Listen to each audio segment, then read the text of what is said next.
Deputy President Ruto appears to be in troubled waters. Governor Ruto has been on this onslaught and gaining currency. We've seen several meetings, Senator Gideon Moi. We are seeing other high-profile individuals from that community being mentioned as being part of these conversations that are happening. Should the Deputy President be worried in as far as being kingpin in the rift and all of this moves we are seeing? No, every politician who has a high profile should always be worried. Okay. Because there'll be some people they are always trying to find a way of pulling them down. Yeah, Right. And it's true the deputy president has been having some problems, particularly with his namesake. Ruto with double T. The star maintains the way the star differentiates them. In the media, we just added the T. Not the media. Comparatively, Star. when you look at these people, the deputy president is comparatively an upstart compared to people who are pulling him down. You know, when you go back to the records.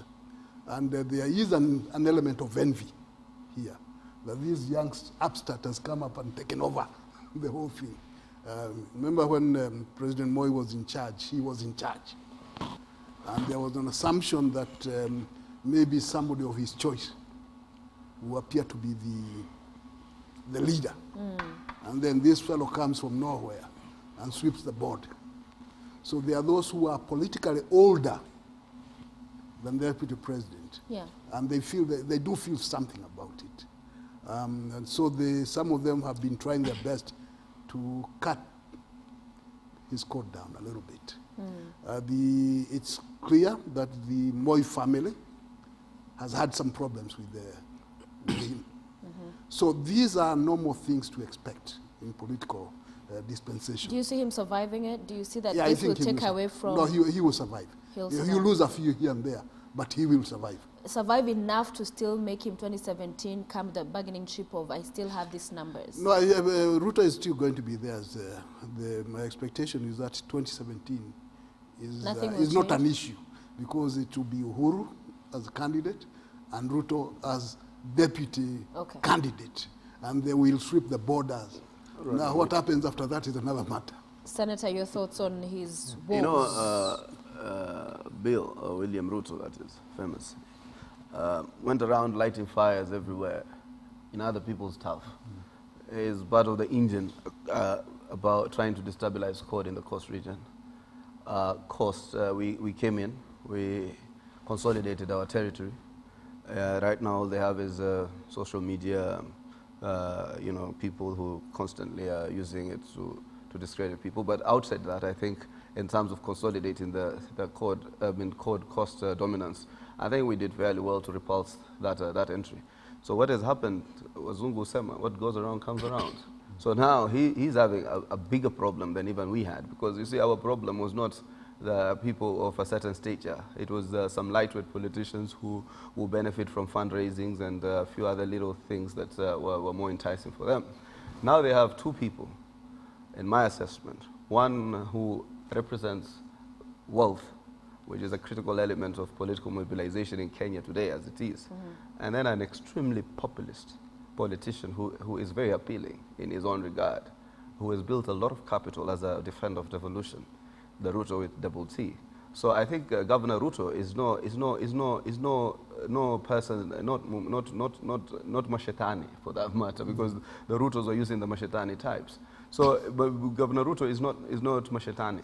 So he has his base, and I think there's the dynamic of the intra-Kalenjin politics, which plays out about Nandis and Kipsigis and etc. if you look at the dynamic very well. And is backed by Senator Gideon Moi, who, for us, not only is the fact that he might be having some eloquence in English, he has a lot of eloquence in resources, and therefore it can be an extraordinary, a fight in terms of supremacy. And if you hear some of the evil geniuses, they're saying Uhuru himself is open to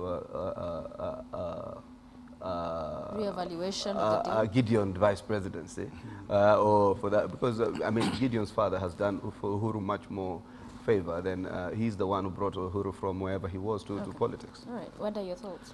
I think the deputy president has basically one issue and that is the ICC issue that is diverting his attention. And then his detractors are also hoping that ICC swallows him, then they benefit. That is how some people are coming up. The Ruto with double T are hoping that this one is jailed, then I take over.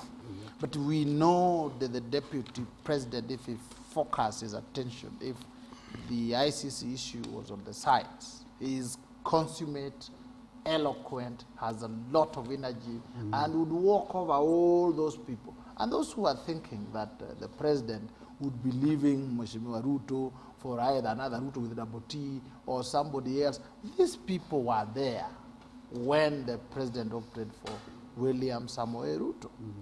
And it's our prayer that he gets over the ICC case as quickly as possible, so that the court side of the country would not cry of, let's say, a mismatch. People just meet again round 2, and you see what happens. So we wish Ruto very well. But these other people, Mheshimiwa Gideon Moi, a great man, very, he has a lot of discipline, but he will need to retwang himself first before he can resonate with the ordinary Kalenjin. That is a process which will take a few years. So after that, then we can look at him.